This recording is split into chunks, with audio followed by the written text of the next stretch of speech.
আজ আমি আপনাকে কোনো মামার উপদেশ দেব না। আজ আমি হব জমি বনাম সোনার ফাইটের রেফারি। এই ভিডিও শেষে আপনি নিজেই ঠিক করবেন কোনটা আপনাকে ভবিষ্যতে রাজা বানাবে আর কোনটা ধীরে ধীরে আপনাকে। আর হ্যাঁ, শেষে আমি এমন একটা ব্যালেন্স ফর্মুলা দেব যেটা জানলে পাড়ার জ্ঞানী কাকুদের উপদেশ শুনে আপনার আর মাথা ঘুরবে না। চলুন শুরু করি। প্রথম প্রতিযোগী, মিস গোল্ড। বিপদের বন্ধু নাকি চকচকে ফাঁদ? সোনা। এই শব্দটার সাথে বাঙালির সম্পর্কটা খুব ডিপ। সোনা মানে শুধু ধাতু না, সোনা মানে ইমোশন, স্টেটাস, সিকিউরিটি। মেয়ের বিয়ে সোনা, বউকে মানাতে হবে সোনা, সমাজে ভাব বাড়াতে হবে সোনা। কিন্তু ইনভেস্টমেন্ট হিসাবে সোনা আসলে কেমন? চলুন মুখোশ খুলে দেখি। কি সোনার সবচেয়ে বড় সুপার পাওয়ার? লিকুইডিটি। সহজ ভাষায় বলি, বিপদে কে আগে পাশে দাঁড়ায়? রাত ৩টায় এমার্জেন্সি, হাসপাতাল, টাকা দরকার এক্ষুনি। আপনি কি তখন বলবেন, ডাক্তার সাহেব আমার জমি আছে, একটু অপেক্ষা করেন, রেজিস্ট্রি করে আসি? না। কিন্তু যদি ঘরে সোনা থাকে, সকাল হতেই দোকানে আর পকেটে ক্যাশ। এই কারণেই বলা হয় সোনা হলো এমার্জেন্সির ফায়ার এক্সটিংগুইশার। ব্যবহার না হোক, কিন্তু থাকাটা জরুরি। সোনা বনাম মুদ্রাস্ফীতি।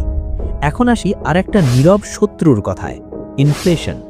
এই যে চাল, ডাল, তেল সব কিছুর দাম বাড়ছে, আসলে বাড়ছে না দাম, কমছে টাকার শক্তি। কিন্তু ইতিহাস বলে যখনই টাকার মান পড়ে, সোনার দাম উঠে দাঁড়ায়। মানে সোনা ধনী বানায় না ঠিকই, কিন্তু আপনাকে গরিব হতে দেয় না। এখানেই মানুষ ভুল বোঝে, সোনা হলো ঢাল, তলোয়ার না। কিন্তু এখানেই লুকিয়ে আছে ফাঁদ। সবকিছু কি এত সুন্দর? না ভাই। প্রথম সমস্যা নিরাপত্তা। ঘরে সোনা রাখা মানে হালকা টেনশনে ঘুমানো। ব্যাংক লকার, সেখানে আবার ভাড়া দিতে হয়, মানে আপনার সম্পদ পাহারা দিতেই আপনাকে টাকা গুনতে হচ্ছে। দ্বিতীয় সমস্যা, মেকিং চার্জের মার। কেনার সময় হাসি মুখে চার্জ, বেচার সময় দোকানদারের আতশ কাজ। এইটায় খাদ আছে, 20% কম, 30% কম, মানে ঢুকতে গেলে মোটা, বেরোতে গেলে চিকন। তৃতীয় সমস্যা, সোনা বসে বসে কিছু উৎপাদন করে না, না ভাড়া, না সুদ, না ডিভিডেন্ড, শুধু তাকিয়ে থাকে। তাই সোনা একা থাকলে নিরাপদ, কিন্তু একমাত্র ভরসা হলে বিপদ। এইবার প্রশ্নটা আপনার কাছে, আপনি কি সোনাকে ঢাল হিসাবে ব্যবহার করবেন, নাকি পুরো যুদ্ধটাই সোনার ঘাড়ে চাপাবেন? কারণ পরের পার্টির আসছে একজন ভয়ঙ্কর প্রতিযোগী, যার দাপটে সমাজ কাঁপে, মিস্টার ল্যান্ড। সত্যি কথা বলি, আমাদের সমাজে যার যত জমি তার তত ওজন। লোকটা হয়তো কথা কম বলে, কিন্তু নাম শুনলেই লোকজন বলে ও তো জমির মালিক। এই একটা লাইনের ভ্যালু অনেক। জমির সবচেয়ে বড় শক্তি, দাম লাফিয়ে বাড়ে। জমি এমন এক অ্যাসেট যেটা হেঁটে চলে না, এটা লাফায়। আজ আপনি কিনলেন ধান ক্ষেতের পাশে, কাল শুনলেন ওখানে রাস্তা হবে, পরশু শুনলেন মেট্রো স্টেশন। ব্যাস, আপনার জমির দাম ঘুম থেকে উঠেই আর আগের মতো থাকে না। এই কারণেই দীর্ঘমেয়াদের রিয়েল এস্টেট প্রায় সব কিছুকে হার মানায়। জমি হলো টেস্ট ম্যাচের সেঞ্চুরি, সময় দিলে রান উঠেই যায়। ঘুমিয়ে টাকা, প্যাসিভ ইনকাম। জমি বা ফ্ল্যাটের আরেকটা জাদু আছে। আপনি ঘুমাচ্ছেন, নাক ডাকছে, মাস শেষ ভাড়াটিয়া এসে বলে, ভাইয়া ভাড়া। এইটাই প্যাসিভ ইনকাম, টাকা বানানোর মেশিন। এখানেই মানুষ স্বপ্ন দেখে একদিন আর কাজ করব না। কিন্তু এখানেই শুরু হয় আসল গল্প। দাপটের অন্ধকার দিক। সাহস না থাকলে ঢুকবেন না। জমির দুনিয়ায় নামা মানে আপনাকে হতে হবে বাঘের মতো সাহসী আর শিয়ালের মতো সাবধান। প্রথম বাধা, এন্ট্রি ফি। জমি কিনতে খুচরো টাকা চলে না। আইফোনের বাজেটে আপনি জমির দরজা পর্যন্তও যেতে পারবেন না। দ্বিতীয় বাধা, ভেজাল আর মামলা। এটা রিস্ক না, এটা যুদ্ধ। আপনি কিনলেন জমি, পরে জানলেন একই জমির মালিক আরও 4 জন। তারপর শুরু কোর্ট কাচারি, উকিল, ফাইল, জুতো ক্ষয়, চুল পাকা। কিন্তু জমির সুরাহা, আল্লাহ ভরসা। এই জন্যই বলা হয় জমি কিনলে বাড়ে দিমাগ, মামলা খেলে ফাটে মস্তাক। ক্যাশ পুয়ার, কিন্তু অ্যাসেট রিচ। আর একটা জিনিস মাথায় রাখুন, জমি আপনাকে ধনী দেখাবে, কিন্তু দরকারের সময় পকেট ফাঁকা রাখতে পারে। আপনার 2 কোটি টাকার জমি আছে, কিন্তু আজ চা খাওয়ার 200 টাকা নেই, কারণ জমি বিক্রি হয় না এক ক্লিকে। ক্রেতা খুঁজতে হয়, দামাদামি, রেজিস্ট্রি, দালালের কমিশন। এই অবস্থাকে বলে অ্যাসেট রিচ, ক্যাশ পুয়ার। শোনার পরেও লোকজন জমি ছাড়ে না, কারণ জমির নেশা আছে। এইবার আপনার পালা। একটু থামুন, নিজেকে প্রশ্ন করুন, আপনি যদি আজ লম্বা সময়ের জন্য টাকা আটকে রাখতে পারেন তাহলে জমি আপনার বন্ধু।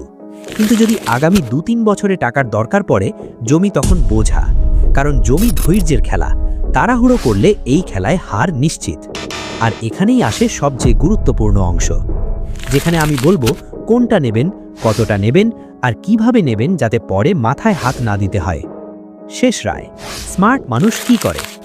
এতক্ষণ শুনে একটা জিনিস নিশ্চয়ই বুঝে গেছো, জমি খারাপ না, সোনাও খারাপ না, খারাপ হলো একটাই বেছে নেওয়া, ডিম আর ঝুড়ির তত্ত্ব।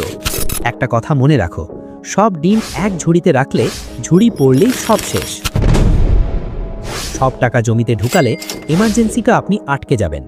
সব টাকা সোনায় ঢুকালে চুরি, লকার চার্জ, মেকিং লস কিছু না কিছু কামড় দেবেই। স্মার্ট লোক কি করে? সে ঝুড়ি বাড়ায়। বয়স আর জীবনের স্টেজই আসল ফর্মুলা। এখন শোনো মন দিয়ে, এইটাই আসল সিদ্ধান্তের জায়গা। যদি আপনি তরুণ হন, বয়স কম, ঝুঁকি নেওয়ার ক্ষমতা আছে, আগামী 10-12 বছর টাকার দরকার নেই, তাহলে জমি বা ফ্ল্যাট আপনার জন্য গোল্ড মাইন। সময় দিন, ধৈর্য ধরুন, জমি আপনাকে ধনী বানাবে। জমি হলো টেস্ট ম্যাচের সেঞ্চুরি, সময় দিলে রান উঠেই যায়। যদি আপনি মধ্যবয়স্ক হন, দায়িত্ব বেশি, সন্তানের পড়াশোনা, হঠাৎ খরচের ভয়, তাহলে সোনা প্লাস জমি মিক্স। সোনা সিকিউরিটি দেবে, জমি গ্রোথ দেবে।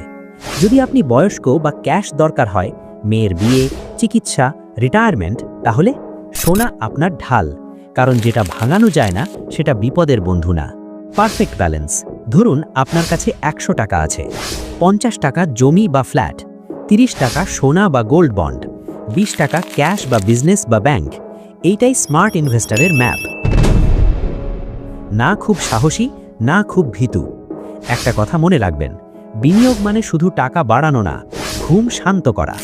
জমি আপনাকে পাওয়ার দেবে, সোনা আপনাকে সেফটি দেবে। একটা পেশি, একটা ঢাল, দুটো থাকলেই আপনি খেলায় থাকবেন। সবচেয়ে বড় ভুল, শুধু মানুষের কথা শুনে ইনভেস্ট করা। শর্মা আঙ্কেল বলেছে, মামা বলেছে, ভাই তাদের লাইফ তোমার লাইফ না। তোমার বয়স, তোমার ঝুঁকি, তোমার দরকার, এই 3টে বুঝে সিদ্ধান্ত নাও। শেষ কথা, আইফোন কিনলে আপনি স্টাইলিশ দেখাবেন, কিন্তু ধনী হবেন না। অ্যাসেট কিনলে স্টাইল কম কিন্তু ক্ষমতা বেশি। পকেট ভারী হলে দুনিয়া আপনার কথা শোনে। এই ভিডিওটা যদি আপনার মাথার জট একটু খুলে দেয়, তাহলে লাইক দিন। ওই বন্ধুকে শেয়ার করুন যে সব সময় বলে, ভাই জমি নেব কিন্তু পকেটে চায়ের টাকাও নেই। আর হ্যাঁ, পরের ভিডিওতে কি চান? ভণ্ড বন্ধু চেনার গাইড, সাইড ইনকাম আইডিয়া, ধনীদের মানসিকতা? কমেন্টে লিখুন। আপনাদের কথাতেই পরের স্ক্রিপ্ট। ততক্ষণ পর্যন্ত ইনভেস্ট করুন, কিন্তু বুদ্ধি দিয়ে। আল্লাহ হাফেজ।